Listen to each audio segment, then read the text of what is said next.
Thank you. Hello, once again, faithful old-time radio listeners. Tonight we have to ask your forgiveness. Our show, The Man Who Came to Dinner, was selected because, after all, what is Thanksgiving but dinner to be shared with friends and family? Well, we happen to be pushing the season just a little bit. The play, this one we're doing, really talks about the Christmas season. And it's not at all about a warm and fuzzy reunion, but it is quite a classic, and I think we've had more fun rehearsing this story than many others. One story goes that in the late 30s, George F. Kaufman invited Alexander Woollcott, a critic, bon vivant, and a columnist for The New Yorker, to spend the weekend with him. Neither came off as friends when that weekend was over, and as the story continues, Woollcott left in a huff with the alleged comment, "This is to certify that I had one of the most unpleasant times I have ever experienced." When telling this to his friend Moss Hart, he added, "Imagine if he broke his leg and had to stay with me." They looked at each other, and a great new play was in the making. They delighted in basing it on their friends. Noel Coward became Beverly Carlton. Gertrude Lawrence was turned into the theater diva Lorraine Sheldon, and even the silent member of the Marx Brothers, Harpo, was allowed to be himself as Banjo. Now, I don't know how many of you are familiar with these acting legends, but those of us who were there, well, we remember. That's something to be said for hanging around and piling up history. The play opened on Broadway on October 16th, 1939, for 739 performances, and starred Monty Woolley as the bearded curmudgeon. By the way, I read somewhere that Monty Woolley had been a Yale professor at one time. At any rate, Woolley reprised the role when the play was turned into a movie in 1942 with Ann Sheridan and Bette Davis. And then, of course, Lux Radio Theater's version was aired in March of 1950 with the stars that you'll soon hear about. Since then, it has appeared numerous times, in fact, on Broadway as late as the year 2000 with Nathan Lane in the leading role. Enough background. It's time to put ourselves into a listening mode, sharpen the imagination, and enjoy tonight's play, The Man Who Came to Dinner.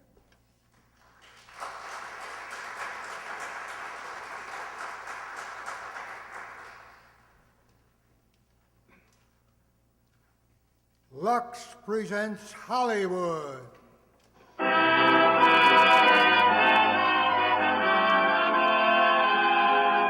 Lever Brothers Company, the makers of Lux Flakes, brings you the Lux Radio Theater, starring Clifton Webb and Lucille Ball in The Man Who Came to Dinner. Ladies and gentlemen, your producer, Mr. William Keeley.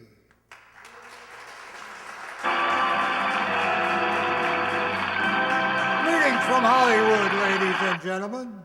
Some time ago, the famous team of George S. Kaufman and Moss Hart decided to write a comedy about a certain individual they called Sheridan Whiteside. So they began supposing this eccentric character were to visit someone's home for dinner.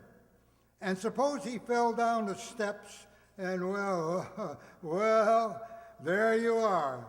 They had the so-called gimmick for their plot.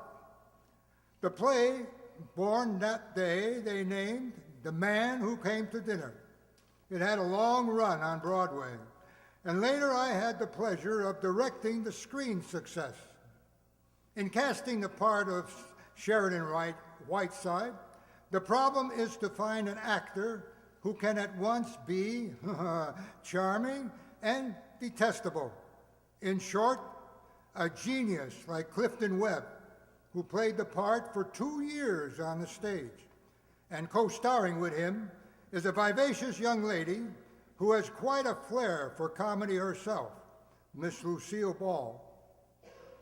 When a man brings guests to dinner, the average housewife is sure to think of those extra dirty dishes to wash.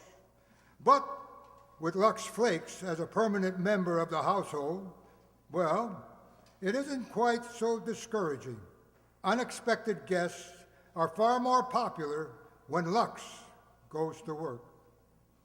And now, here's the man who came to dinner, starring Clifton Webb and as Sheridan Whiteside and Lucille Ball as Maggie.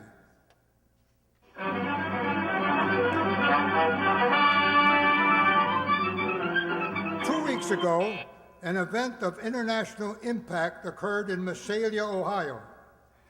Sheridan Whiteside, celebrated critic, lecturer, radio orator, intimate friend of the great and near great, slipped on a piece of ice and fractured his hip. Result? The idol of the airwaves rests until further notice at the home of Mr. and Mrs. Ernest Stanley.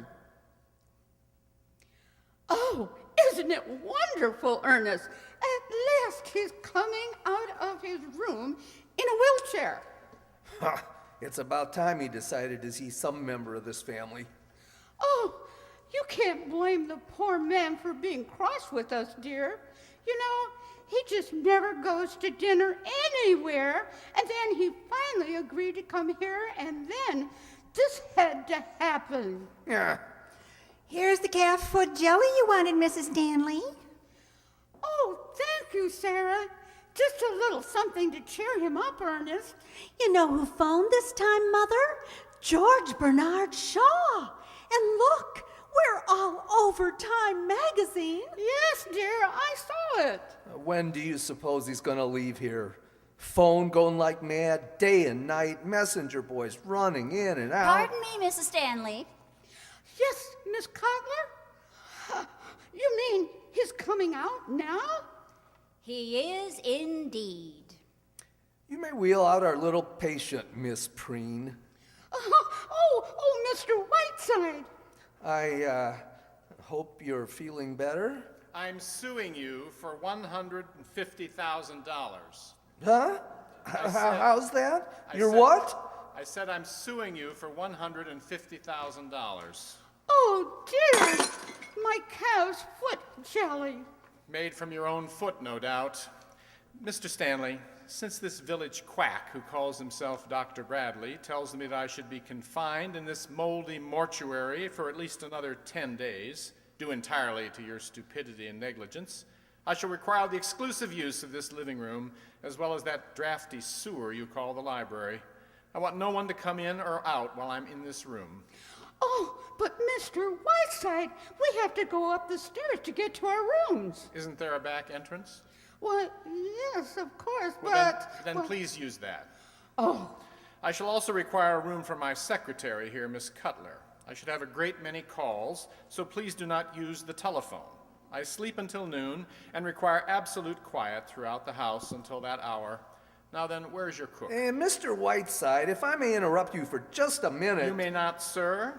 And now, will you all leave quietly, please, or must I ask Miss Cutler to pass among you with a baseball? Now see here, Whiteside. There's nothing to discuss, sir.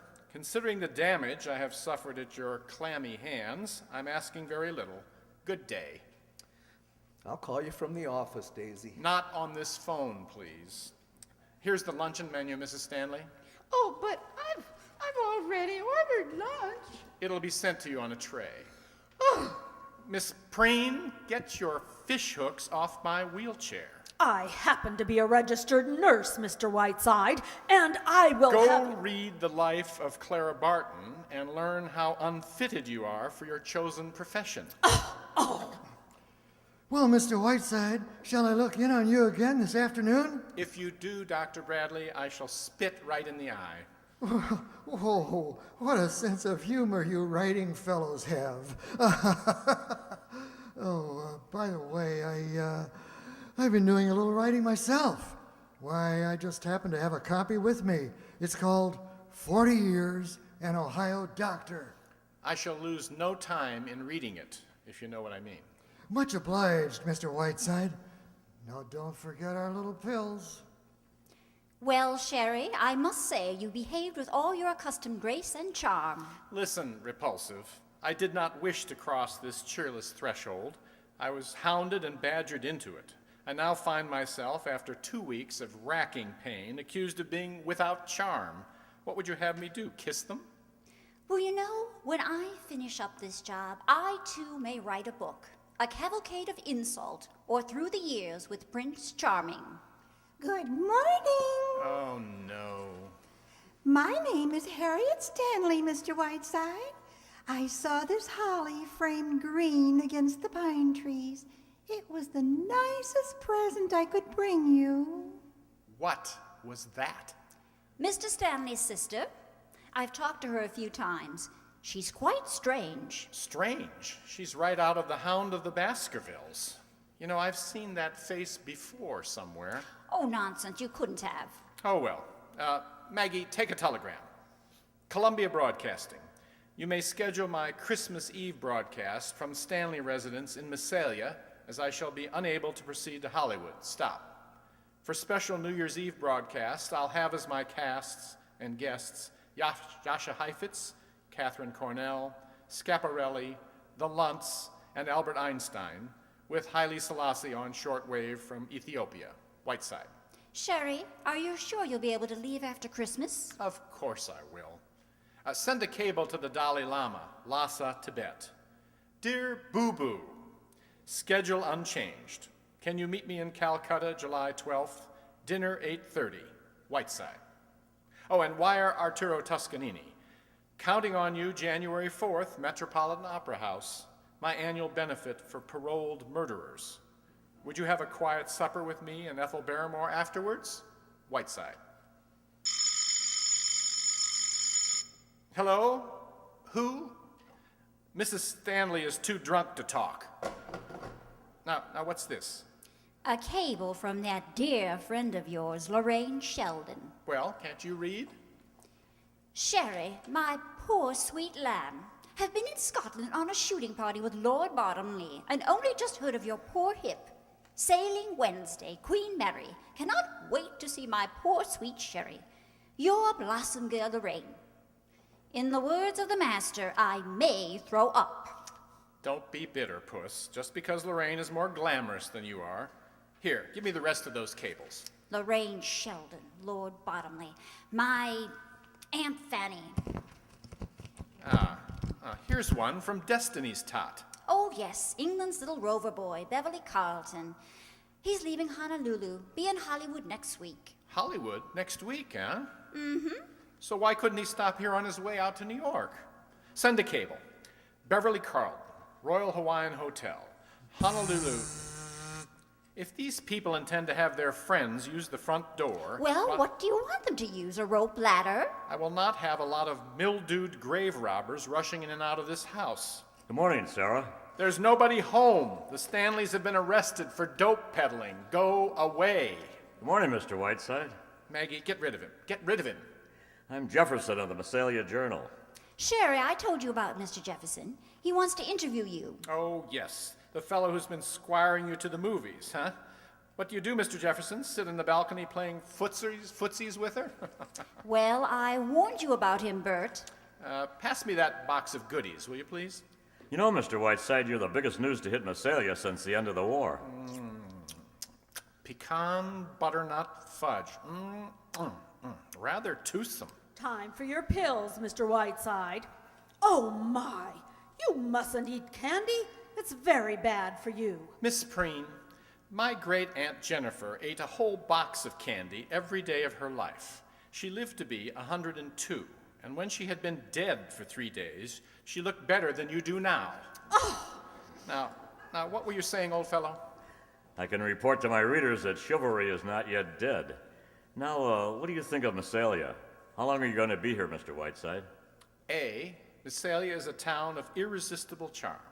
B, I cannot wait to get out of it. And C... Oh, Sherry, look who's here. Oh, blast. It's Metz, Professor Metz. Metz! You incredible beetle hound. Jefferson, behold, one of the great men of our time, Professor Adolf Metz, the world's leading authority on insect life. Metz, stop looking at me adoringly and tell me why you're here. You are sick, Sherry, so I come to cheer you. He doesn't deserve it, Professor. Would you believe it, Jefferson? He's written 8 volumes on the mating instinct of the female white ant. Lived 2 years in a cave with nothing but plant life. Didn't you, my little hookworm? You embarrass me, Sherry. Look, a little present for you. Oh, open it up. What is it? All for you. Here in this box are 10,000 cockroaches. Incredible. Dear, thoughtful, incredible Mets. Look, my friend. They play, they make love, they die. See? They even bury their own dead. Well, I'm glad of that, or I'd have to do it. And with these earphones, Sherry, you listen to the mating call. Here, you listen. Oh. How long has this been going on? Did I hear the word cockroach? Take a look, Mrs. Stanley. 10,000 of them. They're mine. Every one. Mr. Whiteside, I will not stand here and allow you. Then go back upstairs. Mets, you'll stay for the day, of course. Stay for lunch, Jefferson? Maggie, tell the cook there'll be 2 more. And close the door. I don't want a lot of prying people prying on their betters.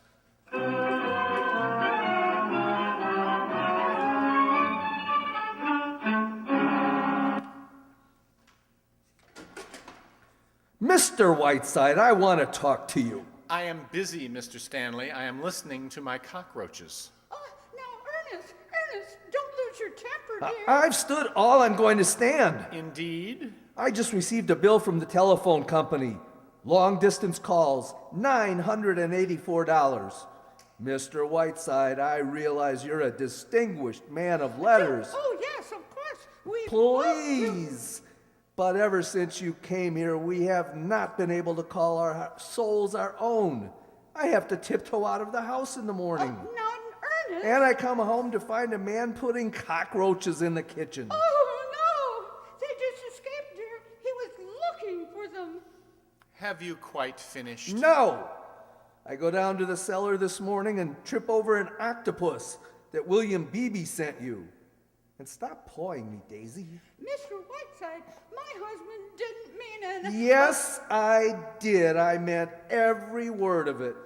You have one point in which I see some slight justice. I do not expect you to pay for my telephone calls. How good of you, Mr. Whiteside. I shall tell my lawyer to deduct it from the $150,000 I'm suing you for. Oh, this is the end, Daisy. This is the end. And I'll thank you not to trip over that octopus which once belonged to Chauncey M. Depew. Oh, well, have you two come to scold me too? Gee, Dad's sure mad, isn't he, Mr. Whiteside? Good evening. Good evening, Mr. Whiteside. Now look here. I am by nature a gracious and charming person. If I err at all, it's on the side of kindness and amiability. Well, we just didn't want to bother you, Mr. Whiteside. Well, been out ice skating, I see? That's right, Mr. Whiteside.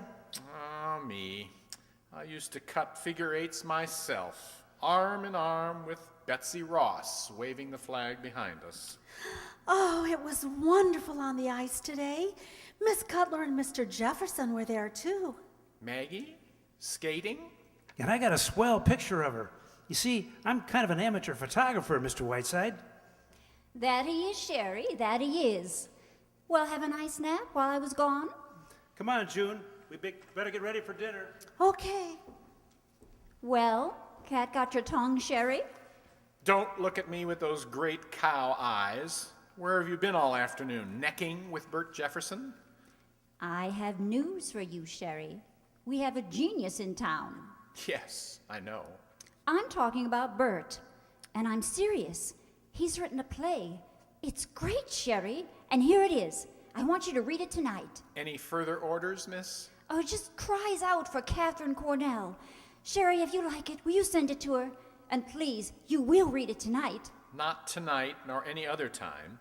And you might ask Mr. Jefferson if he'd like to pay your salary now that he's taking up all your time. Oh, come now, Sherry. It isn't as bad as that. You flea-bitten Cleopatra, sneaking out like some lovesick high school girl? You're out of your mind. Yes. Yes, I think I am a little. Anyway, I am in love. And while Mr. Jefferson doesn't know it yet, I'm going to try my darndest to marry him. Is that all?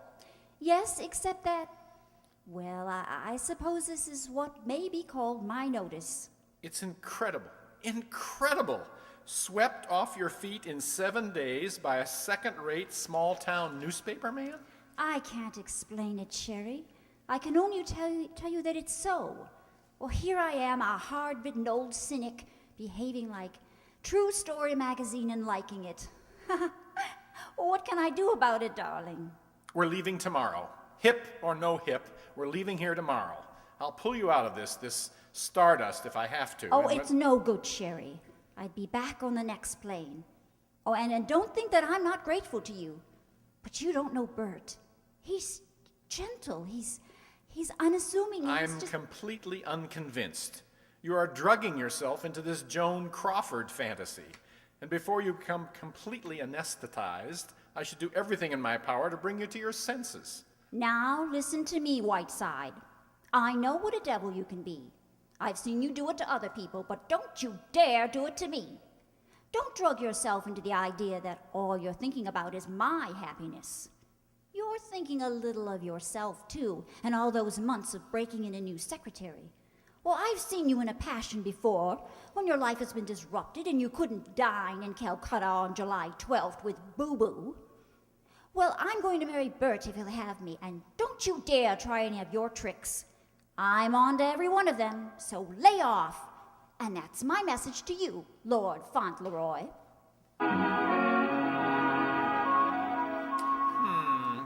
Well, I have a message for you, too.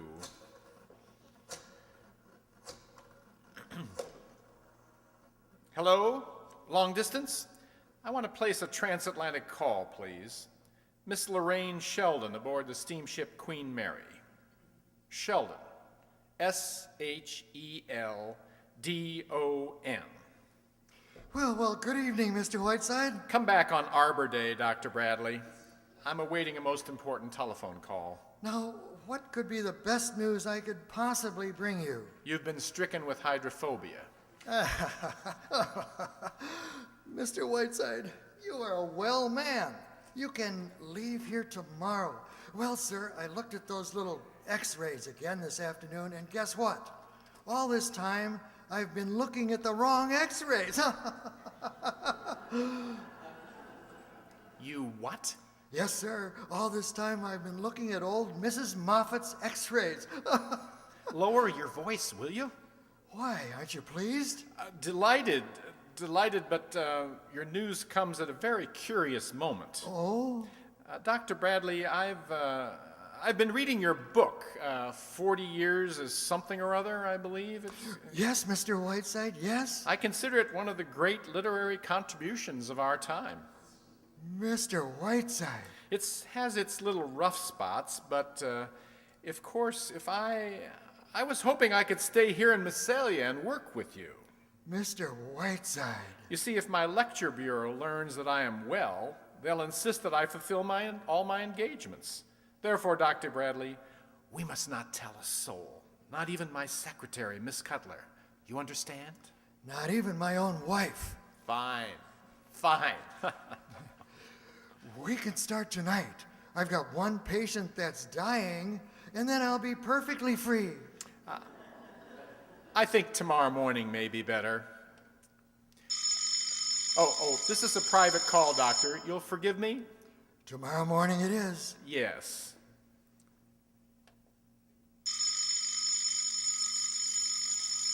Oh, you've made me very proud. Oh, I'm so glad. Yes. Proud, sir, and humble. Hello? Good. Put her on. Hello? Is this my Blossom girl? How are you, my lovely? Now listen closely, my pet. I've discovered a wonderful play for you. Cornell would give her eye teeth to do it, but I think I can get it for you. Now, wait, let me tell you. The author is a newspaper man here in Massalia. No, he's young and just your dish, my dear.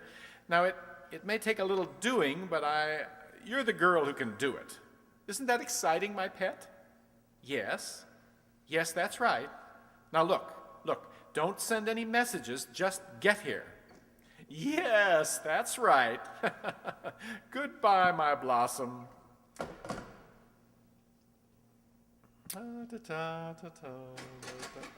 Well, Miss Geraldine Preen, my, but you look radiant this evening. What?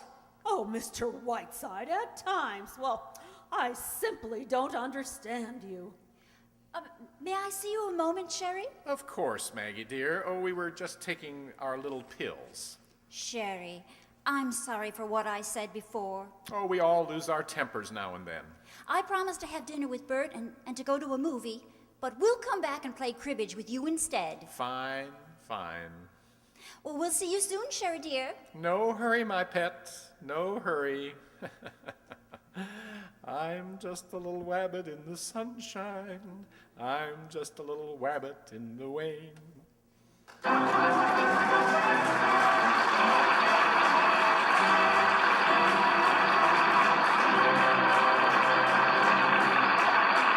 Before our stars return with Act Two of The Man Who Came to Dinner, here's Libby Collins, our Hollywood reporter.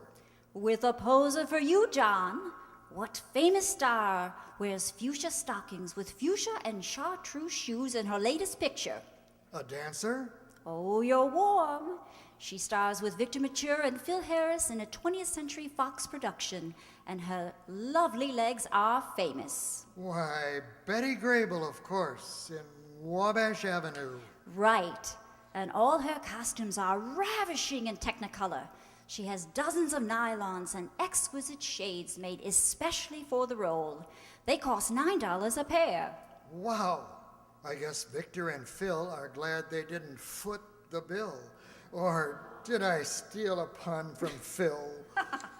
Well, the studio saw to it that Betty's nylons were handled with loving LUX care. A good idea for nylons at any price. You're right. Well, of course, Betty's a Lux Flakes fan from way back. All her lovely nylons are washed with wonderful Lux. It makes them last ever so much longer. Dancing practice for Wabash Avenue must have been hard on Betty's stockings. Indeed it was, but Betty gets wonderful wear, even from sheer nylons. After all, scientific strain tests show that nylons last twice as long with Lux Flakes care. It's amazing how stockings go into runs much sooner when they're washed with strong soaps or rubbed with cake soap. Luxed stockings last twice as long. And colors stay truer. Well, I'm sure the smartest nylons in the Easter parade will have that lovely Lux look. Now, here's our producer, Mr. William Keeley. Act Two of The Man Who Came to Dinner, starring Clifton Webb as Sheridan Whiteside and Lucille Ball as Maggie.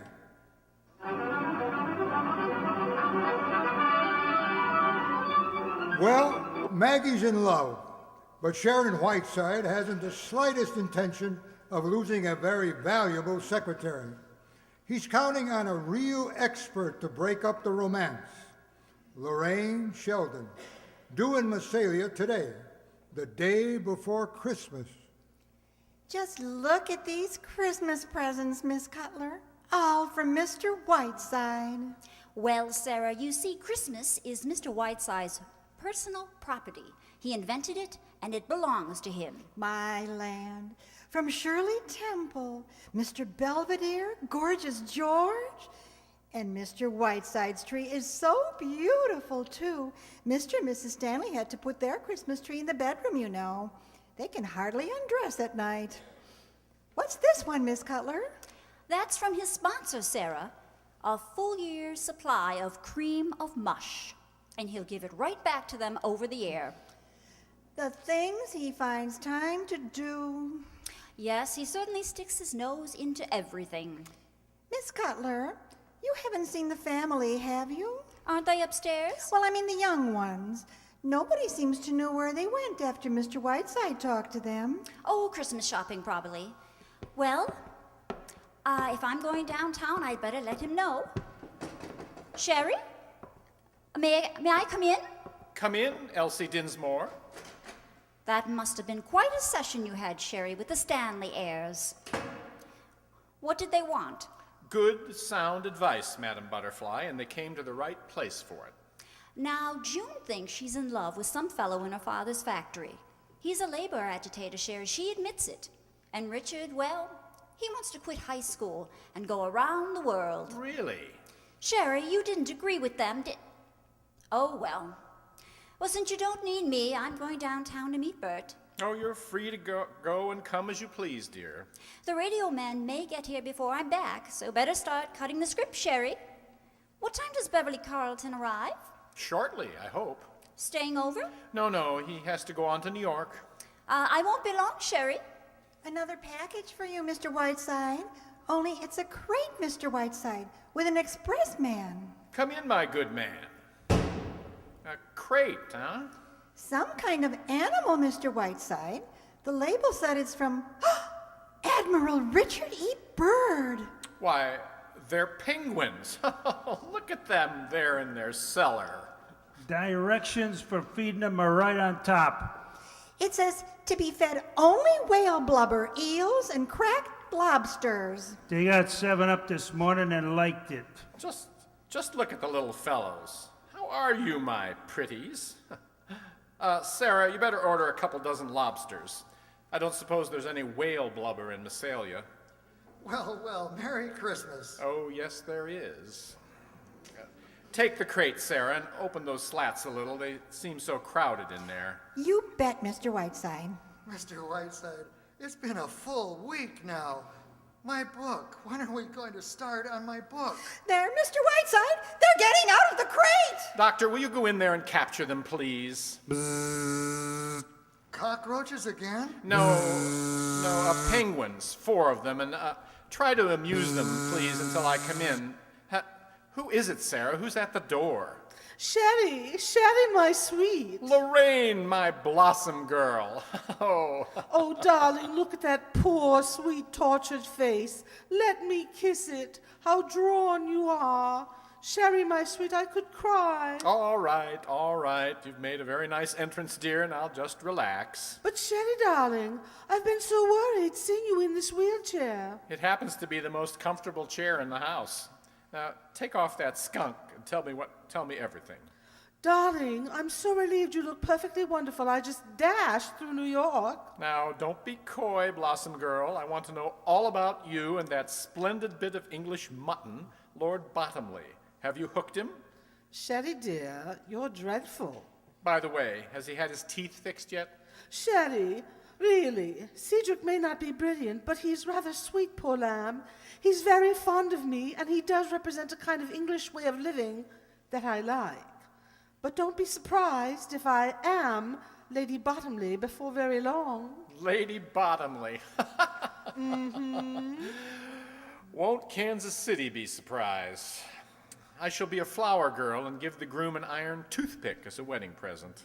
Mr. Whiteside? What? No, go away. I'm busy. Shoo. Who's that? He's fixing the plumbing. Now about this play, darling. After all, I've come all the way here on Christmas Eve. Well, the author is a young fellow named Bert Jefferson.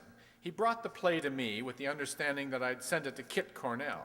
It's a magnificent part, and I feel terribly disloyal to Kit, but there you are.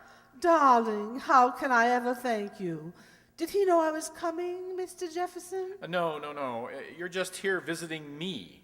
Just get him to take you to dinner and work around the play.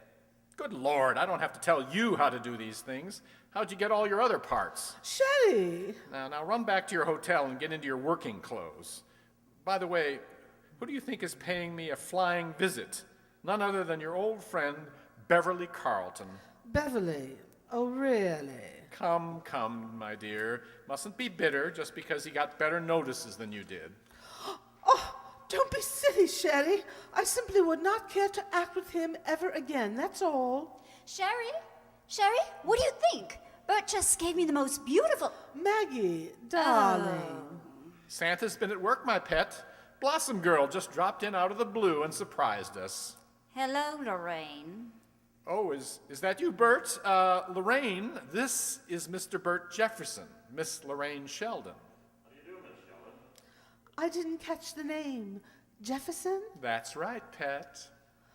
Why, Mr. Jefferson, you don't look like a newspaper man at all. I don't? No, I would say you were a pilot, an explorer, or something dashing. I'm simply enchanted with your town, Mr. Jefferson. Tell me, have you lived here all your life?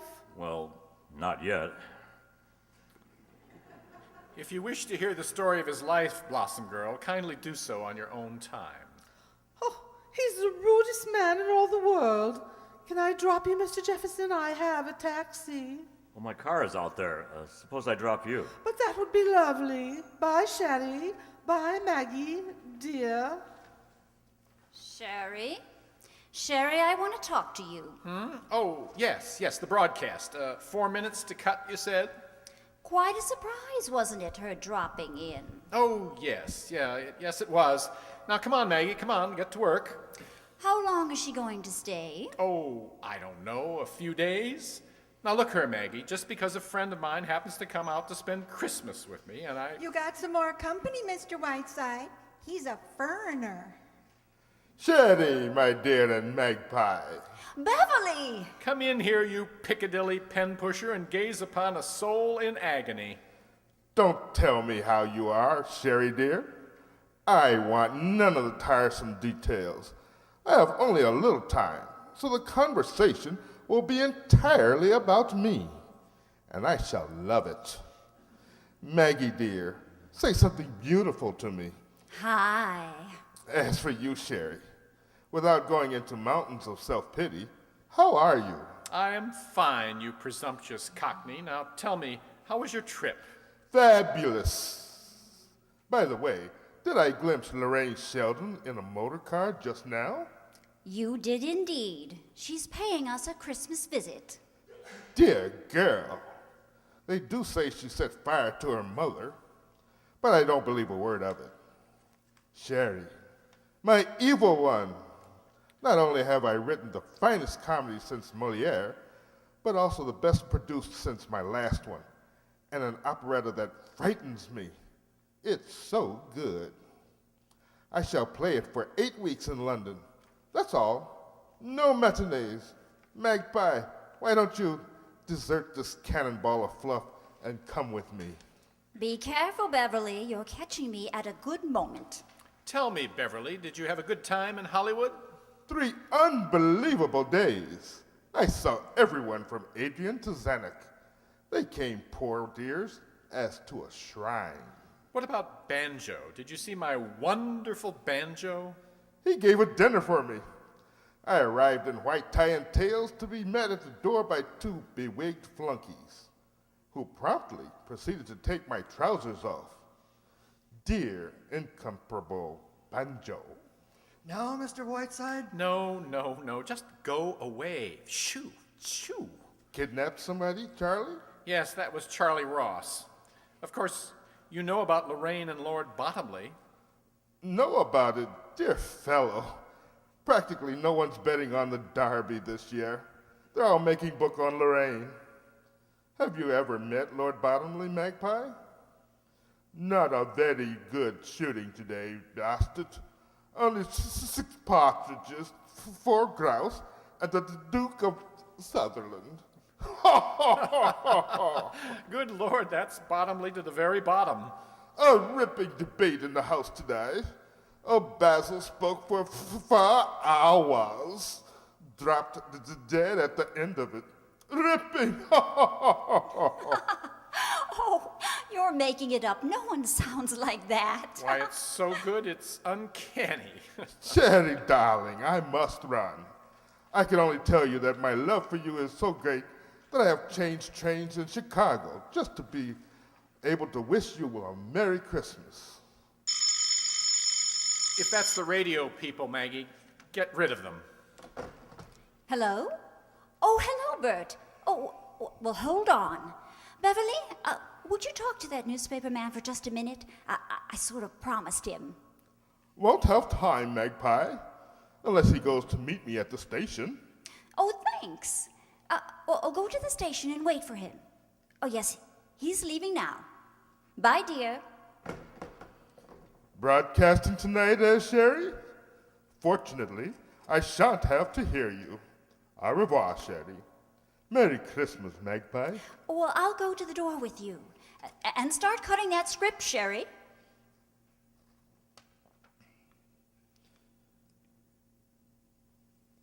What's the matter, Magpie? I'm in love, Beverly. I can't tell you about it. There isn't time, but Sherry, in his own fiendish way, is doing everything he can to break it up. Why, the old flounder? What's he doing? Lorraine. He brought Lorraine here. I know he did. Oh, it's somebody here in town. Yes, it's the newspaper man you're going to see at the station. He's written a play, and Sherry's using it as bait. And you know Lorraine. She'll eat him up alive. What do you want me to do, Magpie? Well, get Lorraine out of here. The farther away, the better. But how?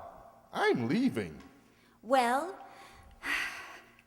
I know this might sound silly, but if you were to phone Lorraine from the station, well, that imitation you do of Lord Bottomley. Magpie! But I'd love it. I'd absolutely love it. Well, tell her that you can't go on without her, that she must return to England immediately. I can't wait. It's pure heaven. Well, it probably won't work, Beverly, but if she should fall for it, maybe I've got a chance after all.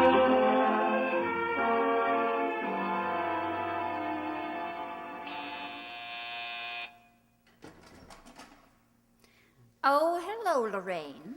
Hello, dear. Where's Sherry? Inside. He goes on the air in a few minutes. That's quite a gown, Lorraine. Going anywhere? This? Oh, I just threw on anything at all. Mm-hmm. Oh, who does your hair, Maggie? Oh, a little French woman named Maggie Cutler comes in every morning. You know your hair could be so lovely. I always wanted to get my hands on it. And I've always wanted to get mine on yours, Lorraine. What? Oh, by the way, what time does Beverly get here? Oh, he's been and gone. Really? Well, I'm very glad. You know, I was a perfect wreck by the time our play closed. All during that tender love scene, he kept dropping peanut shells down my dress. I wouldn't act with him again if I was starving. Bzzz. Oh, excuse me. Hello? Yes? Miss Lorraine Sheldon? Oh, yes, she's here. For me? The operator's getting your party. Transatlantic, London. Transatlantic here? How in the world? Hello? Cedric? Oh, you darling. What a beautiful surprise. Darling, if you don't talk so fast, you won't stutter so. Ah, that's better. It's as if you were just around the corner. What? Oh, darling. Oh, my sweet.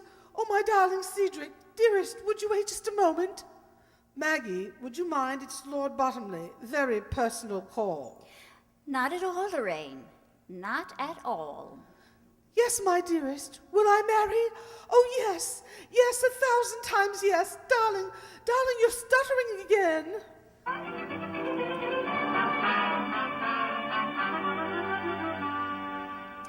And I think the least you could do, Sherry, is to congratulate her. Lord Bottomley has just asked Lorraine to become Lady Bottomley.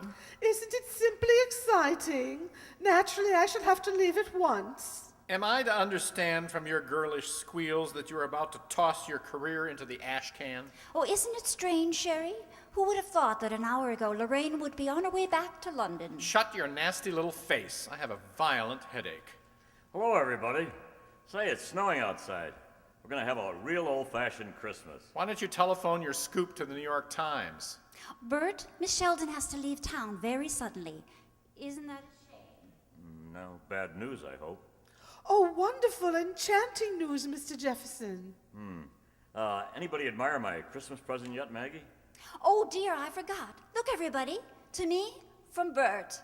Maggie, What a charming bracelet. Isn't it sweet, Sherry? Will this drivel never stop? My head is bursting. Why don't you mix us a drink, Bert? We'll celebrate Lorraine's good news. Fine, fine. Oh, by the way, I had a 2-minute interview with Beverly Carlton. He's quite a guy, Mr. Whiteside. Just run along, Bert, and I fix was the lucky to drinks. get even 2 minutes. He was in a phone booth most of the time. Phone booth? You'll find the liquor in the pantry, Bert, down Couldn't that hear a way. word he was saying, Mr. Whiteside, but from the faces he was making, it looked like a scene from one of his plays. So Mr. Carlton was in a telephone booth at the station? I didn't think he'd ever come out. Bert, will you please? Yes, and make mine a double, will you, Jefferson? My headache seems to have suddenly disappeared. Come along, Maggie. Better show me where the pantry is. Good old Bert. He couldn't hear what he was saying, but from the faces he was making... Oh, Sherry, what is it? What's going on here? Blossom girl, you have just played the greatest love scene of your career with your old chum, Beverly Carlton. Well, that's not true. I was talking to Cedric. What do you mean? I mean, that was Beverly you poured your girlish heart out to, not Lord Bottomley. You heard him do Lord Bottomley before, haven't you, dear? Yes, of course, but why? Why do such a thing? This is one of the most... Oh, no. Oh, the cad. The absolute unutterable cad. The dirty, rotten louse. Why, I'll take that... Steady, Blossom, steady. Don't you realize I'll never be able to show my face in England again? But why? Why would he do this to me? It doesn't make sense. Maggie? Yes, Lorraine? I think I'm beginning to understand everything. Yes. Maggie, that's a very charming bracelet Mr. Jefferson gave you. Isn't it, dear? Has something upset you, dear? And to think that I nearly went back to... Whoa! Wild horses couldn't drag me out of here now, Maggie. We're almost ready, Mr. Whiteside. On the air in 2 minutes. Oh, who is he? Just one of the radio men, Blossom. Better check the mic again, Harry. Here come the Jefferson specials. Have we time? Oh, I'm sure we have, Mr. Jefferson. I'm not leaving after all. My plans have changed. Oh, that's fine. And I hear you have written a simply marvelous play, Mr. Jefferson. I want you to read it to me tonight. We'll go back to the hotel right after dinner. Why, I'd be delighted. Maggie, why, I bet you arranged this whole thing. Well, it's the finest Christmas present you could give me. Oh, yes, I thought you'd like it. Oh, it's no use. I'm getting out of here. Is he in there? Is Whiteside in there? Not now, Mr. Stanley. I'm about to go on the air. Whiteside? My son has just run off on a freighter. He says he's going around the world to take photographs. And my daughter's eloped with an anarchist. I know he is. And they both say that you told them to do it. Quiet, please. 15 seconds to air. How dare you? This is the most outrageous thing I have Here ever. are the drinks. Oh, I see you're still busy. Well, I'll just Without wait and a see. doubt, you're the I'm most gonna leave impossible before this man gets I've any- ever seen in all my Just life. leaving before this gets any worse. I just have to... Stand by. For heaven's sakes, quiet. Oh, thanks, Harry. Quiet, please. Good evening, everybody. Cream of Mush brings you Sheridan Whiteside. This is Whiteside speaking. On this eve of eves, when my own heart is overflowing with a love and kindness, I think it is most fitting to tell you once again the story of that still and lustrous night nigh on to 2,000 years ago.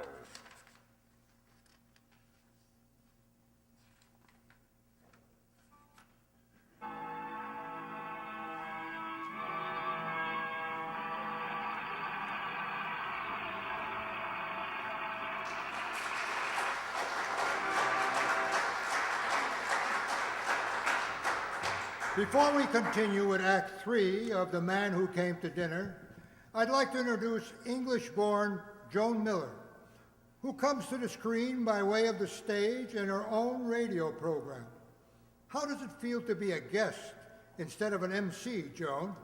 Wonderful, Mr. Keeley. Fortunately, I don't get mic fright or stage fright either. Not like the drama student played by Jane Wyman in the Warner Brothers picture, Stage Fright, Well, I nearly had it during my first movie role. However, a wonderful director talked me out of it. Not Alfred Hitchcock. No, though I'd give anything to work under his direction. No, I see all his pictures 3 or 4 times. Stage Fright is Hitchcock at his best. Mystery and suspense in the light-hearted manner in which he's so famous. Splendid cast, too. Jane Wyman, Marlene Dietrich, Richard Todd. You know, after the filming, I saw some of the original costumes in the wardrobe department at Warner Brothers. They're fabulous. I was amazed how many had been washed with Lux Flakes. Of course, I'm a Lux fan myself. You'll find Lux Flakes in many a screen star's home, too, Joan. Oh, I'm sure of that, Mr. Kennedy. One day in Jane Wyman's dressing room, I complimented her on her lovely new negligee. You know, then Jane confessed that it had been luxed many times. She insists on Lux Flakes for all her lingerie. That's not surprising. In tests after tests, slips and nighties that were washed with Lux Flakes looked lovely. Yes, really lovely, 3 times as long as those washed the wrong way. You've seen, I'm sure, how careless washing can make lingerie disappointingly drab. It's no wonder thousands of girls follow the stars. Give all their nice things gentle Lux Flakes care for that lovely Lux look. Thank you for coming tonight, Joan Miller. We pause now for station identification. This is CBS, the Columbia Broadcasting System.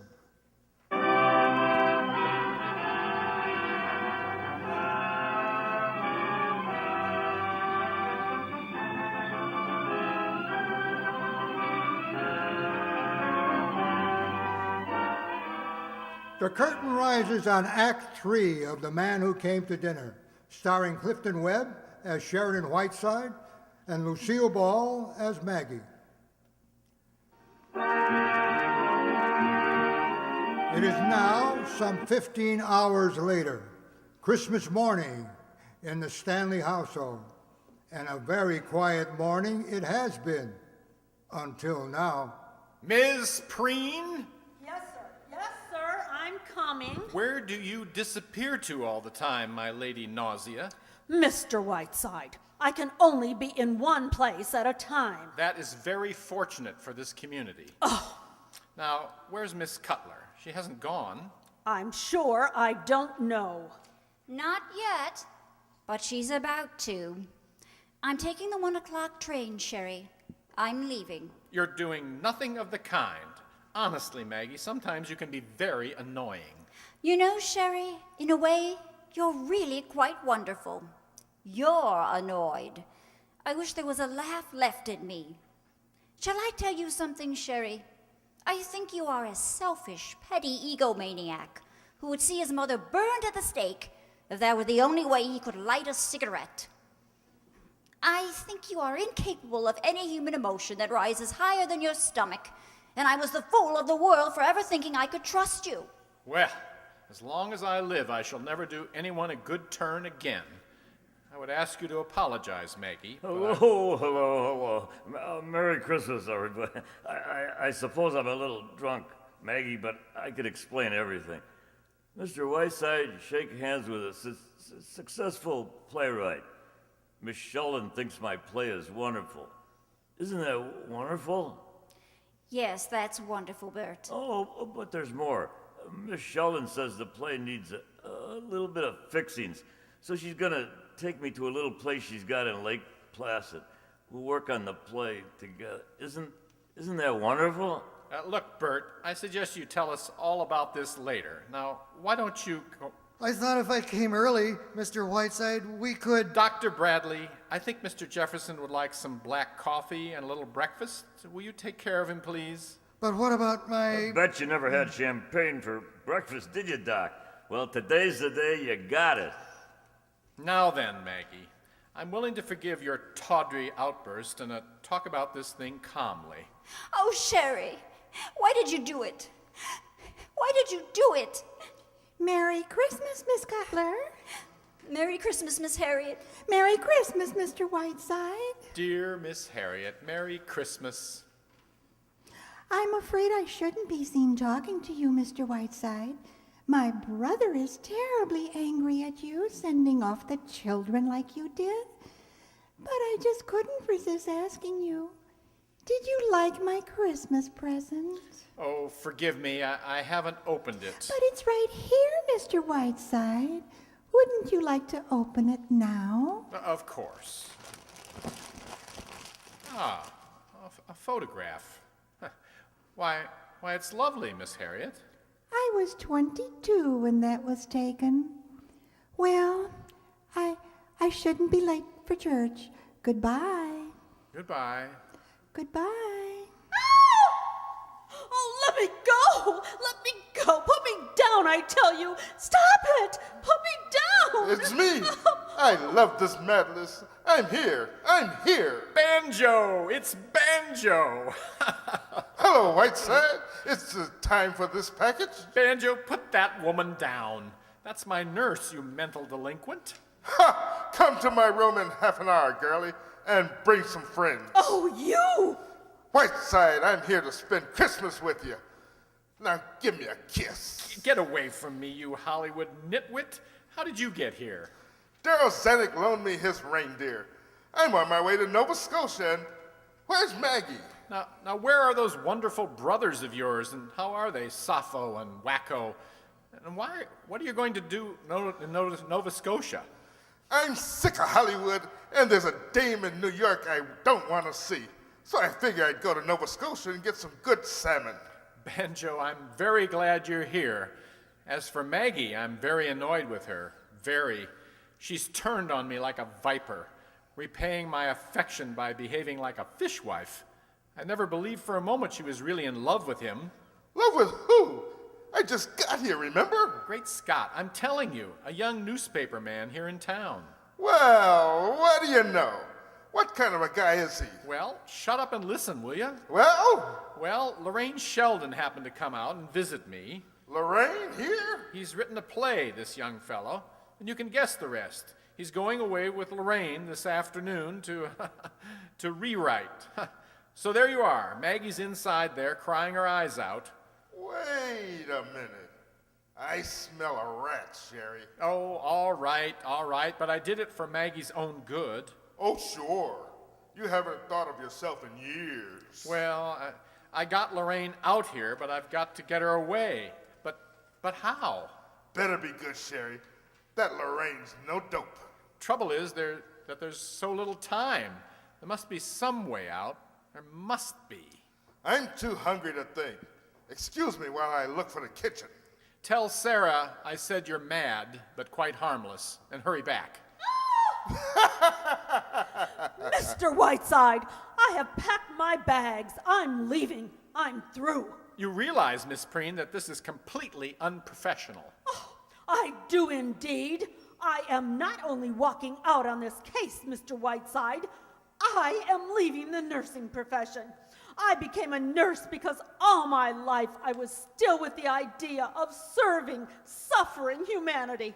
After 1 month with you, Mr. Whiteside, I am now going to work making hydrogen bombs.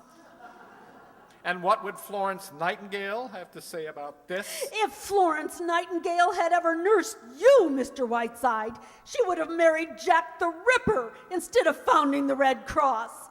Okay, Mrs. Stanley, you're next. Oh, Mr. Whiteside, we just found June. Oh, thank heavens, June, my little baby. You're not married, are you? Oh, no, Mother, I'm not. And please don't be hysterical. Oh, June, that awful boy, working for your father and trying to blow up the factory. Yes, Mr. Whiteside, your plans for my daughter have gone a trifle awry. As for my son, he's been apprehended in Toledo and will be returned here within the hour. Not having your gift for invective, I cannot tell you what I think of your obnoxious interference in my affairs. But I have that now arranged for you. You will interfere no longer. You may come in, Sheriff. Please call off your bloodhounds, Mr. Stanley, before you strain my patience. These two men have a warrant by which I am able to put you out of this house. And I hardly need add, it will be the greatest moment of my life. And that means baggage, wheelchair, penguins, octopus, and cockroaches. Now I'm going upstairs to smash our radio so that not even by accident shall I ever hear your voice again. Sure you don't want my autograph, old fellow? You have 15 minutes, Mr. Whiteside. Well, Whiteside, I've got a pretty fair omelet in the kitchen, but no ideas. It's no use, Banjo. My host has sworn out a warrant. Baby's rosy little body is being tossed out in the snow in 14 minutes. Why would he do a thing like that for? The point is that the master is growing a little desperate. Hey, if I knew where Lorraine was, I could get a car and run her over. It wouldn't hurt very much. Banjo, for heaven's sake. Wait a minute. Huh? Is that a taxi outside? Huh? Yeah, it's Lorraine. What would happen if I went out there and slugged her? Get out of here, Banjo. Go and talk to Maggie for a minute, and don't let her leave here. Sherry, darling, I was just swept off my feet by the play. And you know, quite apart from anything else, he's really a very attractive man. Makes it rather a pleasure squaring accounts with little Miss Vitriol. That is not Banjo, is it? Don't tell me he's here. Sweetie, how are you? Very well, thank you. And you, Banjo? Oh, fine, love, bunny, fine. So you feel fine, huh, Lorraine? Yes, of course I do. Excuse me, Sherry. I'm getting your papers in order. Here's a list of all your engagements through March. I'm looking forward to Lake Placid, Banjo. Bert's the kind of man who'll do all winter sports beautifully. But will he get time? Expressman here, Mr. Whiteside. Another present for you. Good heavens, what is that thing? First it was penguins, lady, and now it's this. It's a mummy case from Cairo, Egypt. If there's one thing I need right now, it's an Egyptian mummy case. What's the tag say? Merry Christmas from the Khedive of Egypt. What'd you send him? Grant's tomb? 6 minutes, Mr. Whiteside, including that. And who was that man? He announces the time every few minutes. I pay him a small sum. Oh, Mr. Whiteside, are you busy? Oh, no. I've written a new chapter on the left kidney. Pardon me, I didn't know you had... Oh, you know, I think this mummy case is rather beautiful. Just think, Shelley, this mummy case. Here was a woman like myself, a woman who once lived and loved, full of the same passions, fears, jealousies, hates. What remains of it now? Just this, nothing more.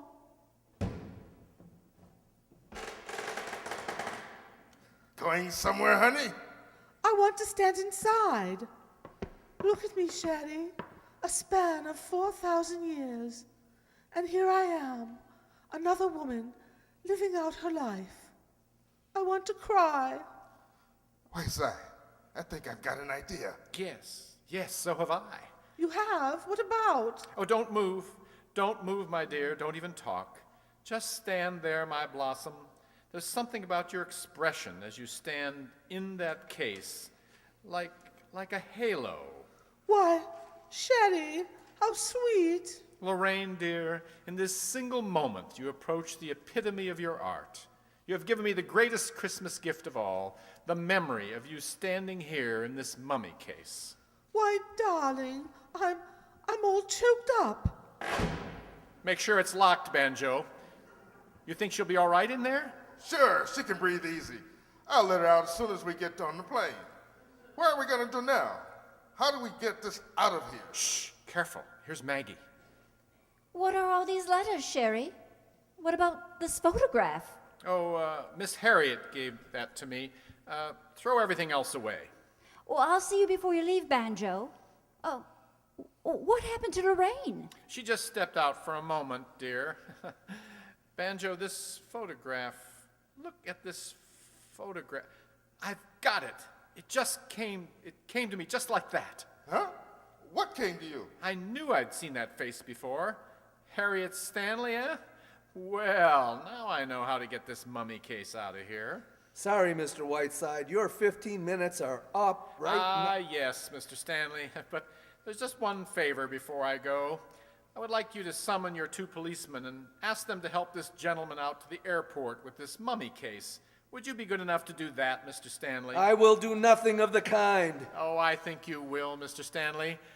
Or shall I inform my radio audience next week that your sweet old sister, Harriet Stanley, is none other than the famous Harriet Sedley, who murdered her mother and father with an axe 25 years ago in Gloucester, Massachusetts? Mr. Whiteside. How did that little jingle go now? Oh, yes. Harriet Sedley took an axe and gave her mother 40 whacks. And when the job was nicely done, she gave her father 41. Officers, will you come in, please? Mr. Stanley would you like you to help him with this mummy case. Right, Mr. Stanley? Yes. Banjo, my love, you're wonderful. I may write a book about you. Don't bother. I can't read. Goodbye, Maggie. Hey, don't drop the case, boys. It contains an antique. Sherry, what did he mean? Oh, no. You don't mean that Lorraine is She is indeed. Oh! The field is clear, and you have my blessing. Oh, Sherry, you old reprobate. My hat and coat, Maggie. Oh, and I'll take your railroad tickets. I'm leaving for New York. You're leaving? Don't argue, rap girl. Do as you're told. Yes, Mr. Whiteside. Are you very busy, Mr. Whiteside? Yes, Dr. Bradley, very busy. But if you ever get to New York, Doctor, try and find me. Goodbye, Maggie, my lamb.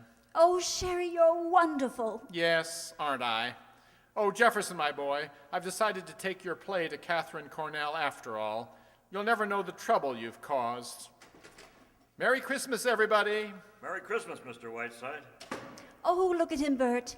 There goes the most wonderful... Oh! Yeah, there he goes, right in his celebrated ear.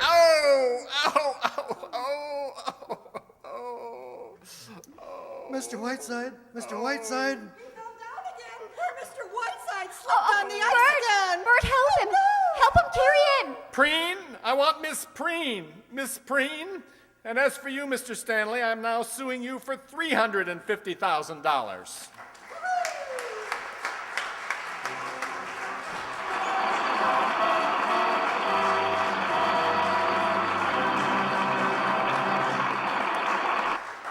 And there you have it, ladies and gentlemen. In the true spirit of giving and sharing, just be careful. I'm only kidding, of course. Tonight's Riverside Township Radio Theater presentation, brought to you by the Riverside Township, had as its producer not Cecil B. DeMille, not William Keeley, but John Shefke.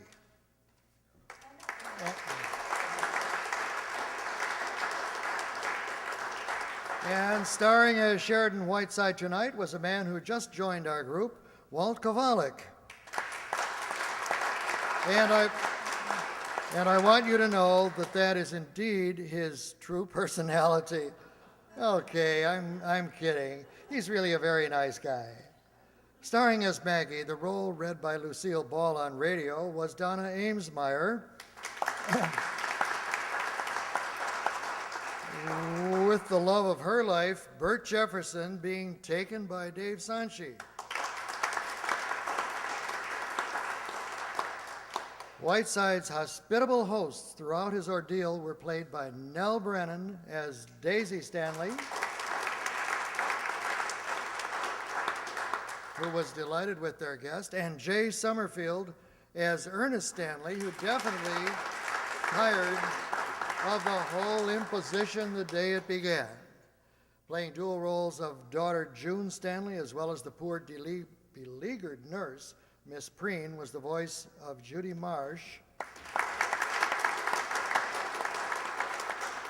with visitors Beverly Carlton and Banjo adding to the mayhem in the person of Andre Dixon. The off-the-wall actress, straight from the theater, Lorraine Sheldon was emoted by Sue Gadzinski.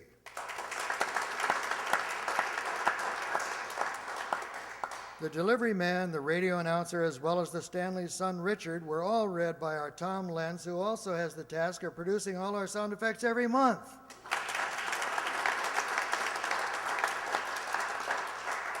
Also filling in a few roles, those of Wacko's sister, Harriet Stanley, Sarah the maid, and Lux lady Joan Miller was Ellie Babcock.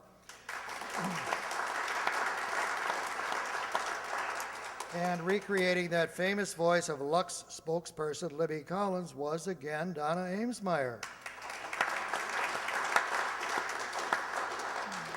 Professor Metz, that cockroach giver, and Dr. Bradley, the physician who didn't know his x-ray from a hole in his head, those were my assignments, Herb Thompson. Now, in case you couldn't guess, I've been your announcer for the evening, and I say good night, everyone. Wait, Herb. We have news of our December Christmas program. Wouldn't you like to see our listeners and viewers to know what's happening? Oh, sure. Okay. But first, you've heard those words before. This is not a commercial. We again thank our technical man tonight, John V. Gelsomino, for tuning us in to the microphones and camera.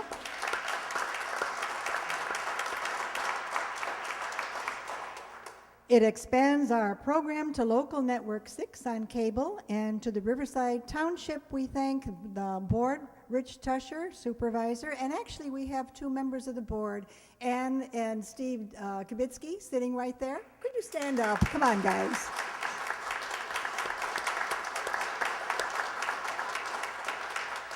They come almost every month, and it feels so good to have you support us. Thank you. Let's see. And if you have internet access, you may continue to enjoy these shows by logging on to www.riversideradio.net, courtesy of expertise of our Andre Dixon. Andre. There are notices with that web address on the table, so you can pick one up on your way out. As far as our final show for 2010 next month, and I must say, I'm so glad that there's so many of you here tonight. I hope you can all come again next month, which will be Sunday, December 12th at 2 in the afternoon. And we won't have the Christmas Carol. We won't have the Miracle on 34th Street. But we'll be here with 2 half-hour Christmas shows, a Sherlock Holmes Adventure of the Christmas Bride, and Our Miss Brooks, The Magic Christmas Tree. That is a very sweet story. It's something a little different. At last notice, we've been informed that the Riverside Township Community Band will be with us to entertain with a host of holiday music. Is that true? I hope. Okay, they may be here, so come. Oh, and yes, I do believe St. Nick's and a couple of his elves will also stop by to share a few sweet treats. Or Cole, if you've been naughty and you know who you are. So please, plan to include our show on your holiday to-do list. Bring your neighbors, your family. As you know, the tickets are priceless. We wish you all a very happy Thanksgiving. There is indeed much to be thankful for. Good night, everyone.